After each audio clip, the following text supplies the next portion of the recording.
Hello and welcome back to our next episode of Unmissed Connections. I'm Chris and I'm very lucky to have Frank Yacano in here, our Director of Business Development. Frank has been working with us for about 3 years, and today we're talking all about building your biz dev teams and working with business development. Frank, now you've worked in sales for over 25 years. Yeah, I've been in the greater Boston area since I graduated from college. I had a technical degree and I decided I wanted to go into the high-tech business, and pretty much been in the software industry for the last 20 years. Now, what I did want to ask, at least getting into this, let's say you're stepping into a new role, you're a director of business dev at a company, you've got a clean slate, you need to bring in 10 to 20 new business development reps.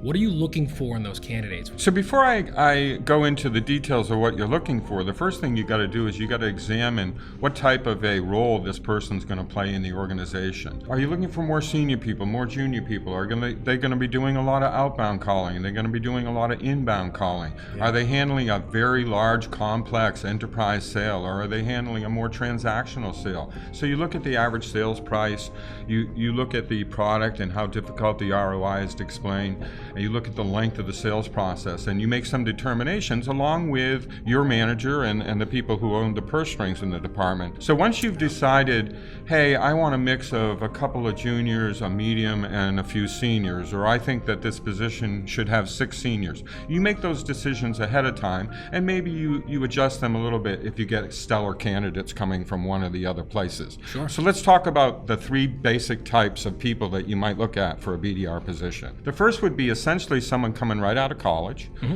In that case, your expectation generally for the organization is we're looking to bring in more junior people who have an opportunity to grow within the company. A lot of these people would have an expectation that if they did well as a BDR, they could eventually move into an AE position. Then you're looking at people who essentially have never done the job before. So what kinds of soft skills are you looking for? Mm-hmm. So on a resume, I would be looking for something that told me that this person had lived with objections sometime in one of their career choices or part of their history. So you might say, well, they're right out of school. How could that happen? Well, I've interviewed people who have done a lot of fundraising for their college. And believe me, fundraising is a lot of telephone work. Yeah, it's a lot of getting no's, and it's kind of a hard ask, right? Oh, yeah, asking for money is very difficult to do. Other people may have worked for a car dealership, or maybe they've worked for a gym and had to do membership. So it doesn't have to be a solid job, but to me, I'm looking for people that have exposure to getting a lot of no's and understanding you keep going until you get the yeses. So that's kind of the resume. And in the interview, what I'm looking for is somebody who is attentive, a very good listener,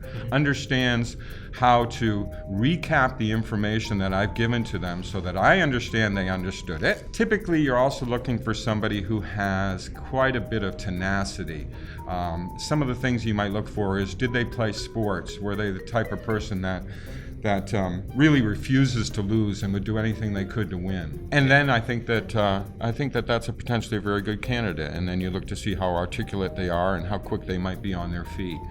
So that's the junior person coming right out of school. I found one of the sweet spots is actually someone that's been a BDR for a year, maybe a year and a half, maybe a little bit less. And if you find a person that has stuck it out for about a year, maybe other people in the department have already left, you know they have that tenacity, but they also feel as though the company is not supporting them in a manner that they should be supported, that can be a great candidate. That's true. You're looking for that competitive drive, someone who likes competing, who has fun just in the competition. Whether they win or lose, they're still willing to keep competing and try. Yeah.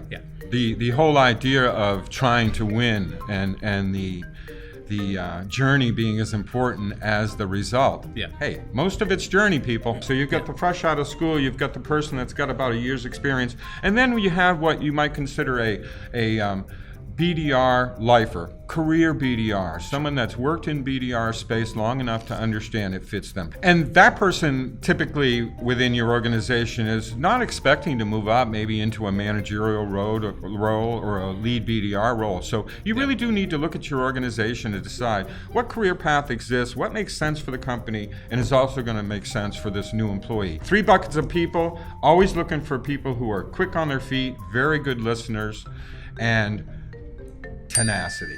So it's tenacity that's it. Tenacity is really key. It's in the heart. Yeah. So you're bringing on your team members. We've spoken about the ideal candidates based on either the company, the products that you're selling, the deal sizes. What's next for ramp up? What are you looking for bringing somebody on board? How fast do you expect to get somebody from day one, green, into on the phones, actually talking to prospects? In our organization, we feel as though about a 3-month ramp up is appropriate. Sure. So within those 3 months, in the first month, you're essentially teaching the person the ROI arguments, why somebody would want our product. And at the same time, you're teaching them about your tech stack. How are the leads coming into you? What is your responsibility in terms of choosing outbound? Are you doing outbound work? So that first month is really spent trying to get their feet under them in terms of the organization, sure, making sure that they can articulate the product's value. With that junior person, I probably wouldn't put them on the phone really until about the 3rd or 4th week, and I would put them on the phone with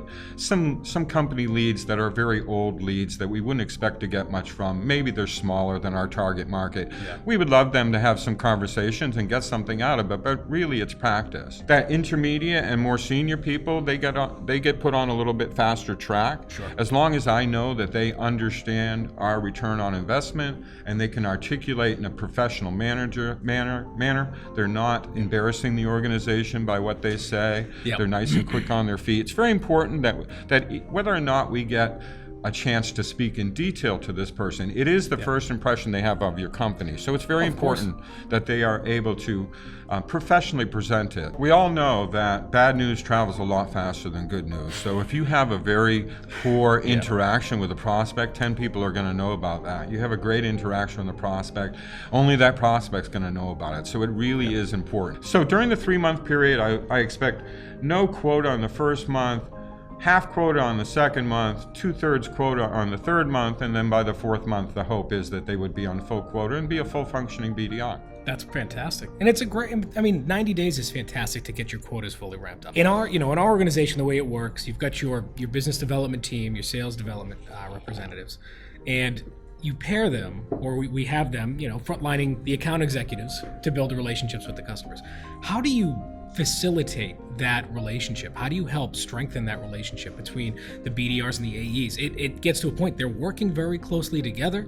There's going to be a lot of deals they're going to be working with, and they're both going to be compensated on how successful those deals are. Yeah, in various organizations, BDRs will roll up through the marketing, and in other organizations, BDRs will roll up through the sales organization. Yes. I haven't found that it makes a big difference in terms of the efficiency of the BDR-AE relationship. Yeah. It's important that the BDR get accepted opportunities, not just meetings for their AEs. Sure. Accepted opportunities basically means that the AE has decided this is worth their time, and they're going to take it on and try to close this sale. Yes. So let's talk specific. The first thing that you want to do is you want to set up a weekly meeting between your BDR and your AE. Yeah.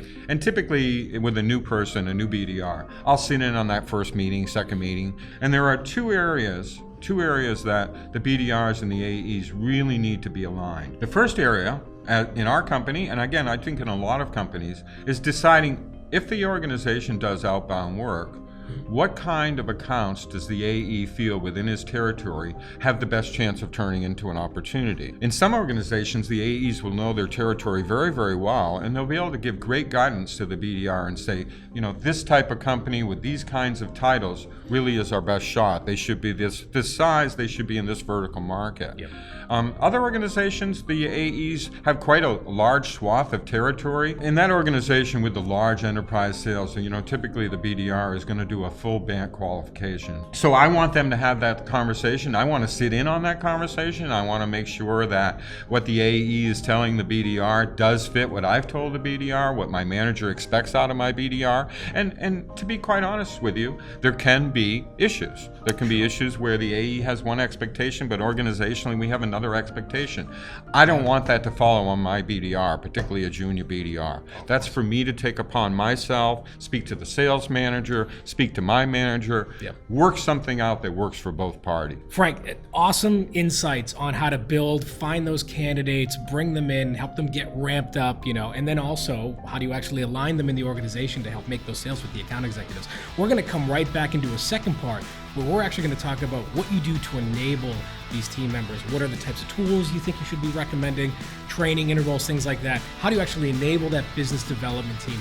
Catch us here on episode 2 of this interview coming up right after. Thank you very much, Chris. Appreciate it. This is great. Thank you.